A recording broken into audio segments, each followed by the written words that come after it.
இன்றைய வேத வசனம் சங்கீதம் 128:2. உன் கைகளின் பிரயாசத்தை நீ சாப்பிடுவாய், உனக்கு பாக்கியமும் நன்மையும் உண்டாயிருக்கும். பிரியமானவர்களே, வேதத்தில் பார்க்கிறோம், ரூத் என்கின்ற விதவை பெண் தன்னுடைய கணவனையும் மாமனாரையும் இழந்து தன்னுடைய மாமியாரான நகோமியுடன் வசித்து வந்தாள்.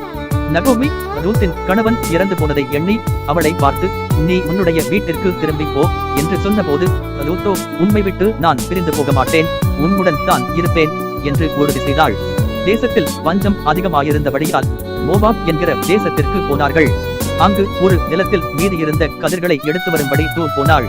அவள் மீதியான கதிர்களை எடுப்பதை பார்த்த அந்த நிலத்தின் உரிமையாளரான போவாஸ், அவள் யார் என்று வயலில் இருந்த கண்காணிக்கிறவனிடம் கேட்டு அவளுடைய நிலைமையை அறிந்து கொண்டான். மேலும் போவாஸ் ரூத்தின் கணவனுக்கு உறவினராய் இருந்தபடியாலும் ரூத்தின் கடினுழைப்பையும் தன்னுடைய மாமியாரான நகோமிக்கு கொடுத்த உறுதியையும் போவாஸ் நேசித்து ரூத்தை திருமணம் செய்து கொண்டான். ரூத்திற்கு தன்னுடைய கணவன் இறந்து போனான். தேசத்தில் கொடிய பஞ்சம், அவளிடம் எந்த ஒரு வருமானமும் இல்லை. ஆனாலும் தேவன் அவளை வழிநடத்தினார். சந்தோஷமும் நன்மையையும் உண்டாயிருக்கும்படி செய்தார்.